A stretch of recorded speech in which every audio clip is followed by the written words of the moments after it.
uravye wowe aho wavuye naho uri kuraja n'irihe jambo nyamukuru ubutumwa wobaha Ugoroka bw'uyu munsi ingene bimeze bigomba gutambuka hakiri urushaka gushika kuri hataragera muri make ni bukebuke kandi igikuru s'umutahe gikuru ni mu mutwe ikingwara cyo cyumva aho waragitoreye ikingwara kinagiteye ufise intambamye kumaze kurima bikanga yondondera kwizo nimero nyene nkamwigisha ngene igitoki kurikiranwa kugira aronke umwimbu wagutse kandi mbega woshobora kutwibarira ingene urima igitoki kuva kikiri hasi kugira gushika kugegurwa urya mwimbu twabonye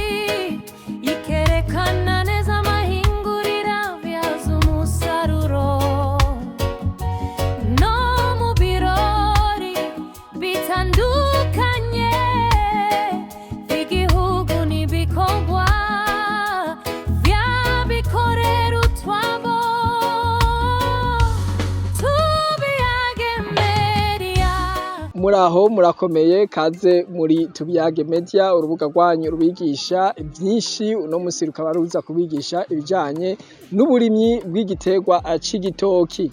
Igitoki rero ni igiterwa gitunze imiryango myinshi haba mu gihugu c'u Burundi canke handi na cane cane aha mu ntara ya Bujumbura aho twagendeye muri komine Isare intara ya Bujumbura ku mutumba neza na neza wa Nyarumpongo. Turi kumwe n'umunyagwaruka yahisemo kurima ibiterwa bitandukanye mu kanya aca aza kubidondora.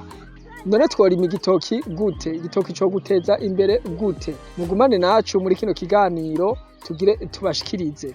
Tudatevye tubabwiye ko turi kumwe n'umutumire wacu twagiye tumusabe atwidondore. Ko murakoze cyane nitwa Ndiwimana Elvis Fabrice abamba muri komine Isare zone Rushubi umutumwa Nyarumpongo abasanzwe ndi umurimyi mworozi cyane cyane nkaba ndima igiterwa c'igitoki. Ego Fabrice mbega uretse igiterwa c'igitoki hari ibindi biterwa muhora murima? Yego nsanzwe ndima ibiterwa byinshi cyane ariko icyo nahisemo gushira imbere cyane ni igitoki ariko nsanzwe ndima n'ibindi biterwa bitandukanye kandi byo ko bwinshi. Yego nkabasanzwe ndi n'umworozi abikora byose ndumurimyi mworozi mu majambo make. Mbega mu bintu vy'ubworozi naho woroye iki? Mu by'ubworozi ndoroye inkoko ndoroye ingurube ndoroye inka ndoroye n'amafi ndoroye n'inkwavu.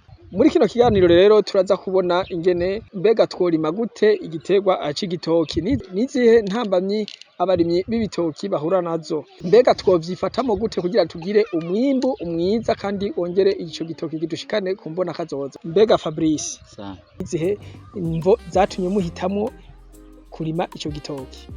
Igitoki nagihisemo kubera nasanze ari giterwa cimbuka kandi coroshe kurima.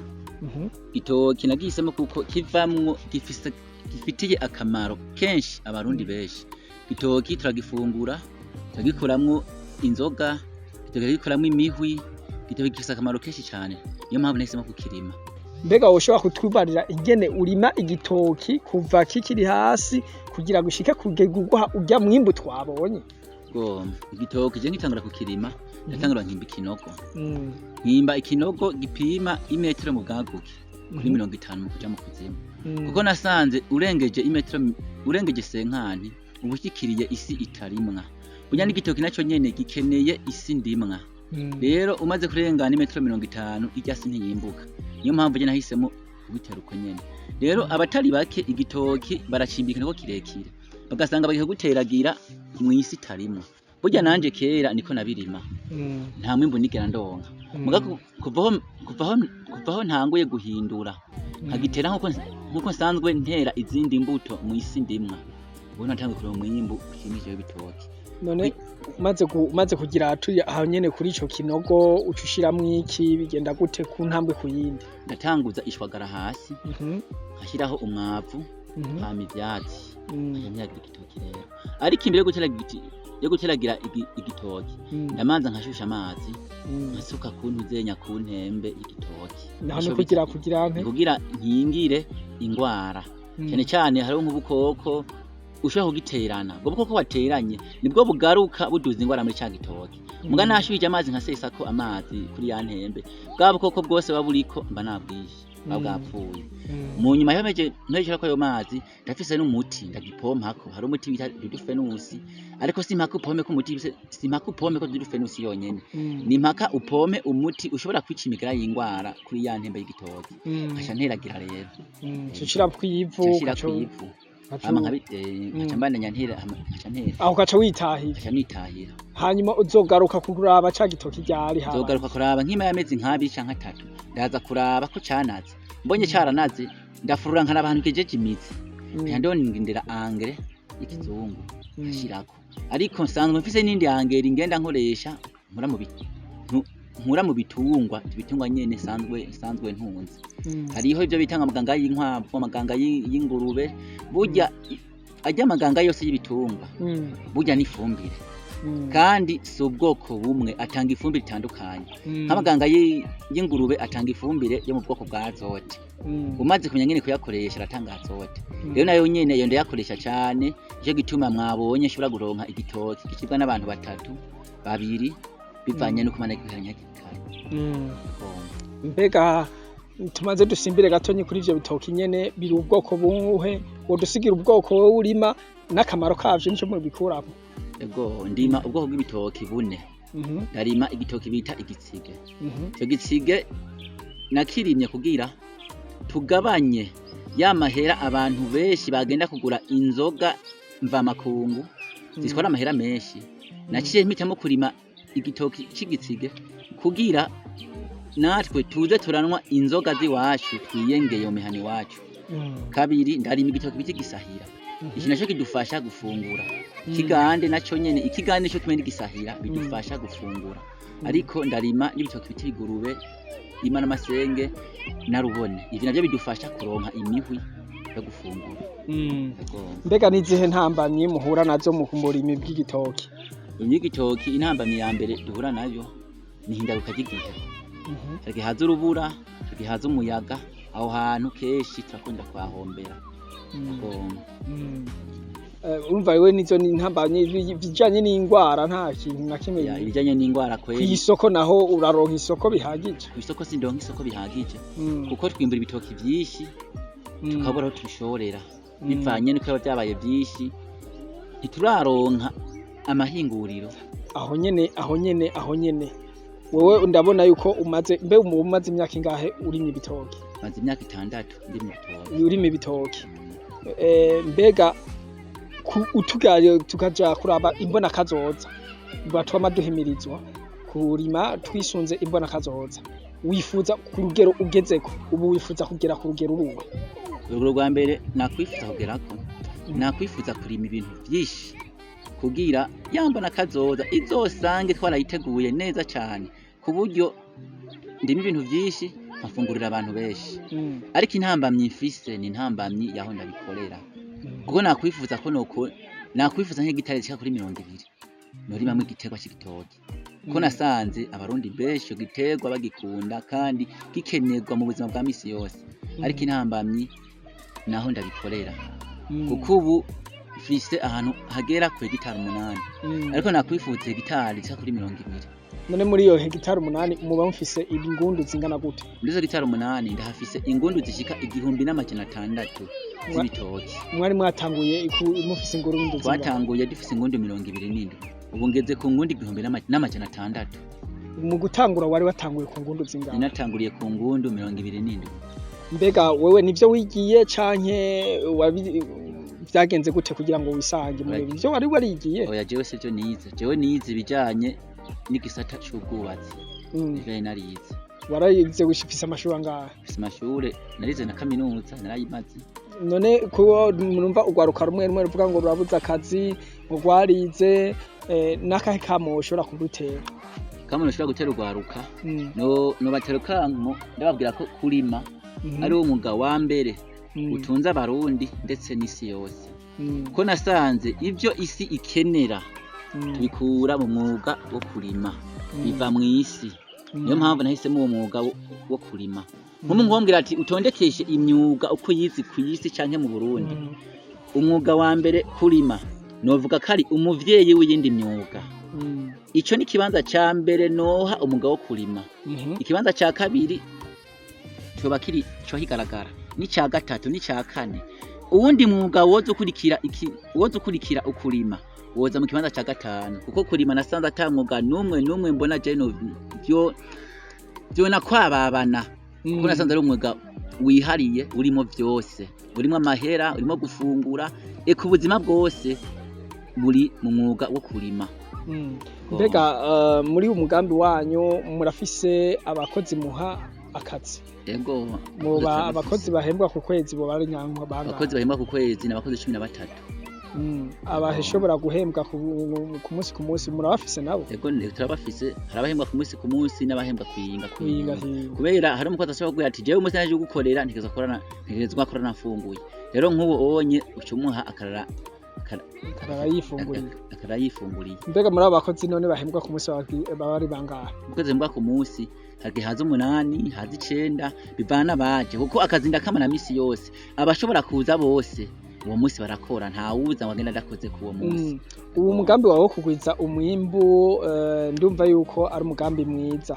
None muri ivyo bitoki vyose umaze kuronka ukavuga ko n'isoko uribuze, n'ikihe kintu wotera kama bariko baradukurikirana bashobora kuba bafise ahantu bafise abakiriya bari ngaha nyene bariko baratumviriza ugomba gushika hehe?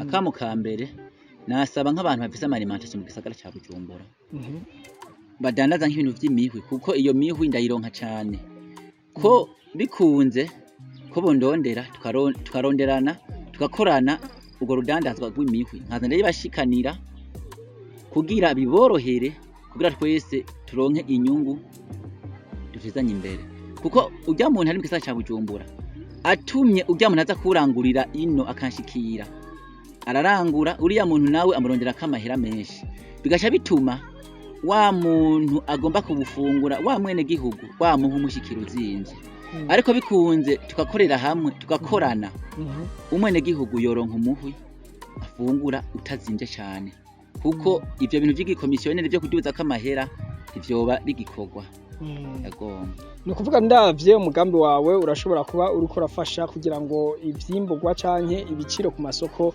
bishobore kunagabanuka. Ego bakunzi batubiyage media muriko muradukurikirana murumva yuko ubworozi canke uburimyi bw'igitegwa c'igitoki ari kirumara mu kuduza umwimbu mbere imiryango ikashobora kwisununura muri ya mbono bivuga ati umufuko wose amafaranga umunwa wawo wose ico uronke ico ugirante ufungura nuko rero dusa nk'abari ku musozo mbega nawe woba ufise umugambi wo gukora nka Fabrice ukiteza imbere mbega uburimyi bw'igitoki umva nawe woshobora kubukora mbega Fabrice akantu woshobora kubabwira imbere yuko turangiza mugabo imbere yuko turangiza nagenda kubaze umuntu afise itongo ry'imetero 200 kuri 200 yoshiramwo iyo muntu zenye imbundu akarima n'ibindi bitego. Ego birakunda kuko nanje nkitangura sinatanga kwitongo ringana nkuko natanga kwitongo ritoye ariko kubera ko nifise ihangiro aho nagomba gushika nabandanije nkora sinicaye nabandanije nkora niyo mpamvu mubona ngeze ahangeze kwizo gitaro 8 ubundi nanje nahereye ku metero 200 10 na zingahe kuduga nagiye nduga bukere pole nkandashika ahangeze uyu munsi. Burundi ugwaruka rungana nibice birenga gato 66% kwijana ry'abene gihugu abenshi kandi usanga bari mu mashure, abandi usanga bari kwikorera utwabo. Mbega none mwebwe muri mu mashure muba mwariyumviriye kugira ingundu imwe yiwawe kugira ngo izohore iguha amakaye, iguha ibikoresho vyo kw'ishure? Nahanyu na mwebwe mudukurikirana kuri YouTube, nimba iyi video yakubereye iy'akamaro, ugire like, share, partage kugira ngo n'abandi babonerweho bumve yuko dutegerezwa kugwiza umwimbu, hanyuma dutegereza gutera imbere. Ushobora kuba urima igitoki nka Fabrice, ugashobora gutera imbere ukagura umuduga, ukagura n'ibindi n'impunzu, ukasanga umuryango wawe ubayeho neza cane. Nuko rero Fabrice, akajambo ka nyuma ubwiye abariko baradukurikirana ngaho kugira ngo tuce turangiza kino kiganiro. Akajambo ka nyuma mbwira abariko baradukurikirana nuko bokwijukira umwuga wo kurima. Ko kurima nasanze gutera imbere kwa mbere nuko ufise indya gutera imbere biroroshe, kuko ufise indya nubwo utaronka amafaranga urashobora kuzishora, ushobora gushora izo ndya ukaronka amafaranga ukikenura mu bindi bintu ukeneye. Ngo nkaba ntera kamo ugwaruka aho ruri hose uriko ruranyumva ko kurima ari wo mwuga uzotuma rushika aho wifuza kugera. Yego nkaba nifuza kubagomba gukorana nanje kubona kwigisha kurima igiterwa c'igitoki, eka n'ibindi biterwa bitandukanye sanzwe ndabikora n'ubworozi. Abifuza ko nobereka ivyo bintu ingene bikorwa bondondera ku nimero 69 508 393. Iyo ni kuri WhatsApp. Canke 70 canke 68 ubusa 37 210. Abaza baronse Fabrice. Yego. Murakoze natwe tubashimire. Nimba rero ikino kiganiro cakunyuze ari kico ubaza, gira like, ugire kushiremo na commentaire, ugire partage kugira ngo uzobandanye uronka ibiganiro vyacu bijanye n'iterambere kuri tubiyage ivyo byose byoshobora kuguteza imbere, ivyo byose byoshobora kugukura ahantu kwishira ku gwindi level. Nuko rero Imana ibahezagire. Mwari kumwe na jewe Alex nimubona, naho ubutaha mu kindi kiganiro aho tuzotandukira ibindi biterwa Fabrice ashobora kuba ariko aragerageza canke ariko arakora, mbere n'ubworozi bw'inkoko bwose tuzobushikako kugira ngo umwe wese ashobore gutora umwuga toranye hanyuma yiteze imbere. Naho ubutaha rero tuzoba dusubira na Gahwane.